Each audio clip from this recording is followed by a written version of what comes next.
시간이 지나도 잊을 수 없는 나만의 게임이 있나요? 새로운 세계 속으로의 여행, 그 안을 누비며 만났던 자유와 모험, 감성과 세계관을. 게임 속에서 우리는 새로운 풍경과 새로운 사람을 만났고 도전을 즐기면서 때론 좌절하고 성장하기도 하였죠. 그리고 무엇보다 그 안에는 즐거움이 있었습니다. NC가 만드는 새로운 세계, 그 모든 것은 상상으로부터 시작됩니다. 아름다운 동양 판타지의 세계, 그 안에서 무공을 펼치고 하늘을 날아다니는 상상, 성을 차지하기 위해 수백 수천의 동료들과 함께 대규모 전투를 벌이는 상상, 그 상상이 현실이 되는 세계를 만드는 것, 그것이 우리의 일입니다. 왜 우리는 이런 상상을 계속하고 왜 그것을 만들고자 하는 것일까요? 우리가 찾는 즐거움이란 무엇이며 어디에서 오는 것일까요? NC는 이 질문에 대한 답을 찾기 위해 색다른 여행에 나섰습니다. 다양한 분야에서 자기만의 세계를 만들어가는 창작자들과 함께한 4개의 프로젝트, 게임의 영역을 넘어서 만난 이들의 시선으로 새롭게 확장된 즐거움의 여정이 시작됩니다. 하나의 게임 뒤에는 셀 수 없이 많은 작업들이 있습니다. 공간, 세계관, 캐릭터, 사용자와 네트워크가 주고받은 데이터. 믹스드 디멘전은 이 수많은 요소들에 관한 데이터를 재료로 NC의 거대한 문화적인 환경을 탐구하는 미디어 아트 작품입니다.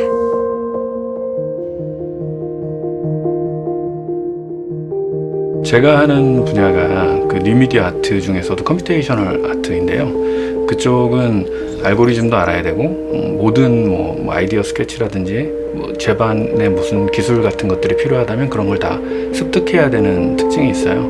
그러다 보니까 이번 작업에서도 장소성, 그 NC 그 공간이 가지고 있는 장소성이라든지 온라인 커뮤니티의 특징이라든지 아니면 저희가 사용했던 알고리즘들의 아주 특별한 그런 룰셋 같은 것들, 그런 것들을 완벽하게 통제하지 않으면 영상을 만들기가 좀 어려웠어요.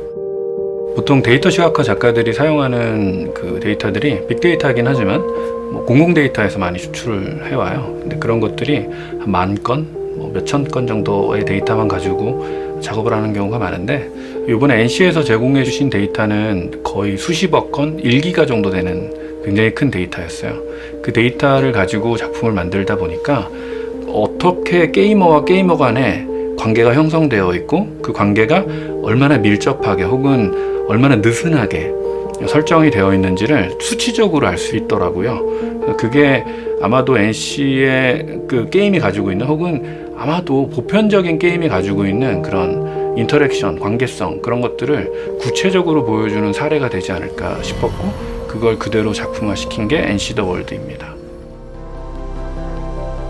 저희가 게임을 종합문화라고 부르잖아요. 근데 그거 미디어 아티스트들은 대개 다 동감할 거예요. 왜냐하면 특히 컴퓨터 그래픽스를 다루는 미디어 아티스트들은 다 컴퓨터를 사용해서 그래픽스를 만들고 어떨 때는 실시간으로 막 영상을 연출하기도 하고 하는데 그런 모든 기술이 다 게임에서 왔어요. 그래서 어찌 보면 뗄래야 뗄 수 없는 아주 밀접한 관계? 그 정도라고 생각할 수 있을 것 같아요.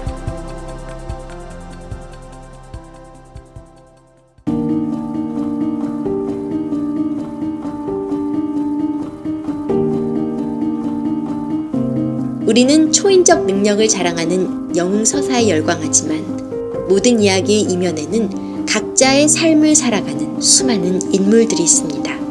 초인적 능력은 없지만 자신을 둘러싼 세계를 관통하며 진정한 자신을 발견해야 하는 우리는 어쩌면 그런 인물들과 더 맞닿아 있습니다. 게임 속에서 우리가 클릭 한 번으로 스킵했었던 NPC들의 이야기처럼 말이죠. 디 오버레이는 이들이 주인공인 웹툰입니다. 리니지를 바탕으로 하는 게임 속 세계, 디 오버레이 속 인물들에게는 그 세계가 전부이죠. 그들은 각자 자신에게 주어진 한계에 도전하며 새로운 이야기를 만들어갑니다.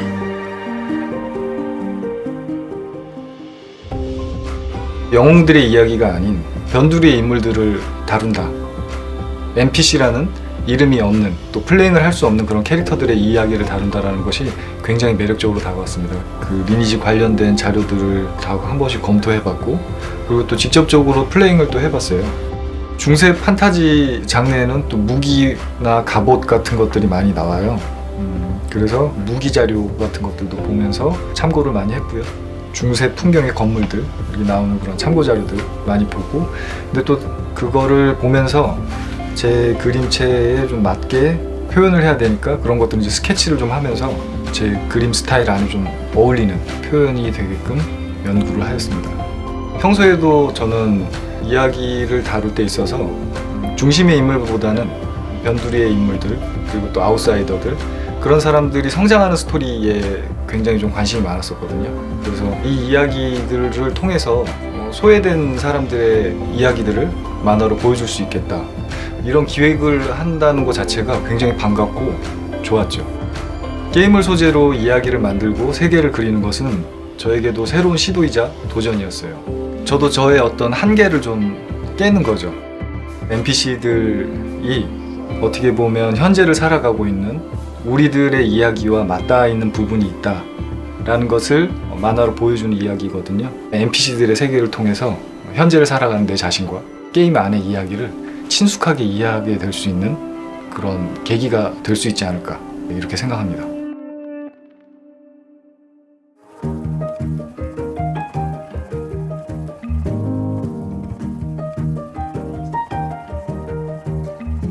게임 속 캐릭터와 그들의 플레이가 그림이자 언어가 될 수 있을까요? 혹은 더 나아가 그 언어를 몸에 두르고 손으로 만질 수 있게 된다면 어떨까요? NC 타입 플레이는 게임 속 캐릭터와 그 안에서 일어나는 다양한 플레이를 아트웍으로 풀어낸 그림 언어입니다. 또한 누구라도 자신의 방식으로 표현의 영역을 확장시킬 수 있는 즐거운 도구이기도 합니다.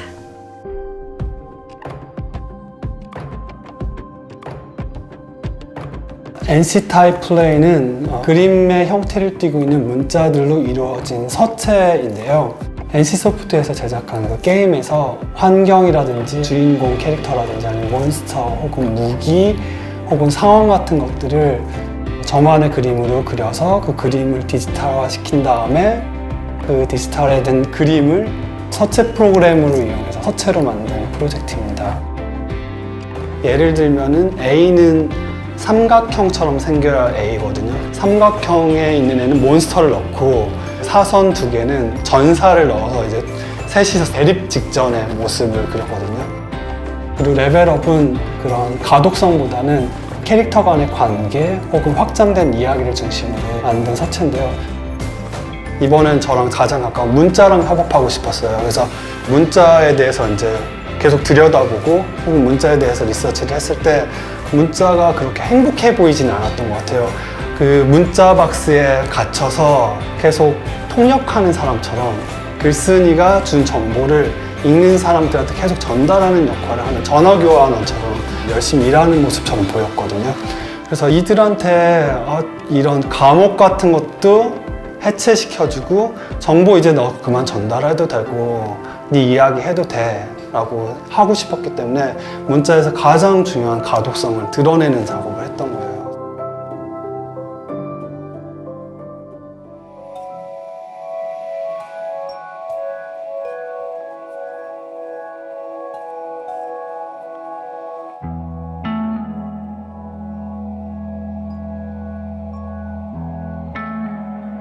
같은 글을 읽더라도 독자는 저마다 다른 장면을 상상합니다. 하나의 게임 안에서도 각자 다른 플레이를 펼쳐나가듯 소설 속에서도 자신만의 여정을 찾아가는 것입니다. 픽션 플레이는 저마다 다른 시각을 가진 7작가에게 즐거움이라는 키워드를 주고 각자의 색으로 풀어낸 소설 프로젝트입니다. 김초엽, 장강명, 김금희, 배명훈, 박상영, 김중혁, 편혜영 작가가 탐구한 즐거움은 어떤 모습일지 독자들은 또 다른 즐거움을 발견할 수 있을 것입니다.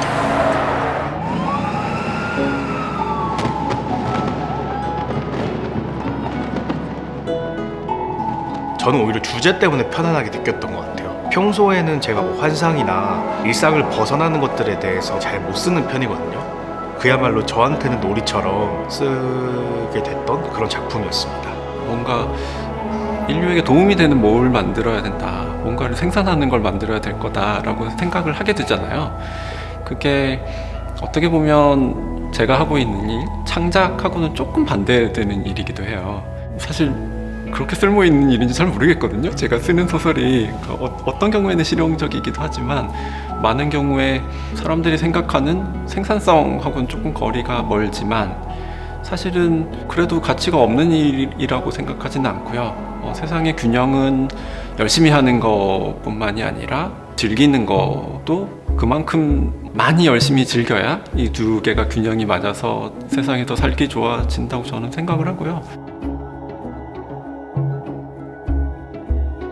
어떤 작품들은 계속 써나가는 과정에도 제가 여전히 세계의 어떤 모습을 더듬어가는 느낌이 들 때가 있거든요.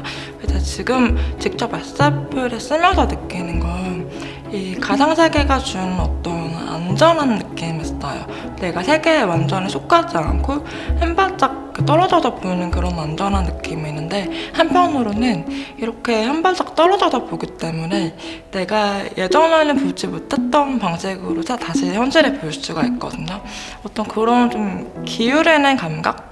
이렇게 떨어져서 보는 감각이 저에게는 되게 좋은 것 같아요. 지금 하고자 하는 얘기들의 어떤 그런 감각들이 이렇게 계속 몸에 달라붙어 있거든요. 물론 독자들이 읽기에는 전혀 없는 세계에서 뭔가를 만들어내는 것 같지만 이미 작가한테는 굉장히 체감으로 다가오고 있는 것들을 그냥 언어로 번역해내는 거에 가까운 작업인 것 같아요. 소설 쓰기가. 네.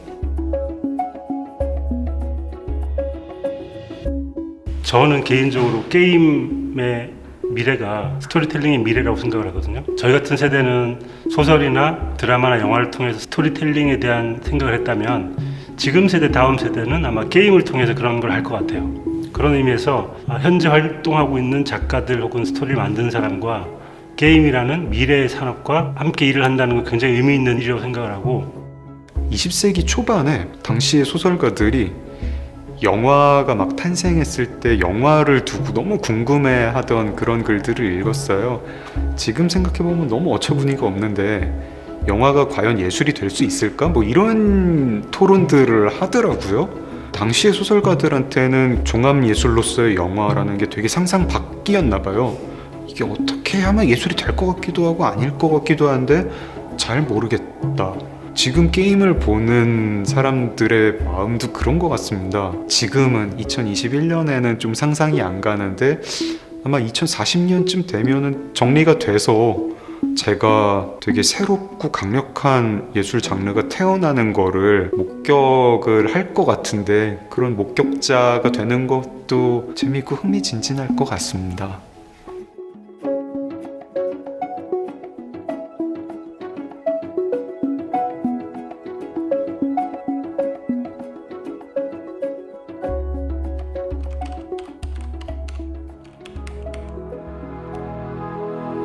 우리는 상상하기를 멈추지 않습니다. 즐거움이 이야기가 되고, 게임이 언어가 되고, 배경인물이 주인공이 되는 세계. 숫자가 예술이 되어 사람을 만나는 세계. 모두 NC가 상상과 여행을 멈추지 않았기에 만날 수 있었던 새로운 세계입니다. 게임의 영역을 넘어서 확장하는 NC의 또 다른 플레이. 누군가는 이 세계를 만나 또다시 새로운 여행을 시작하겠지. 이것이 바로 NC가 즐거움을 상상하고 만들어가는 이유입니다. NC 소프트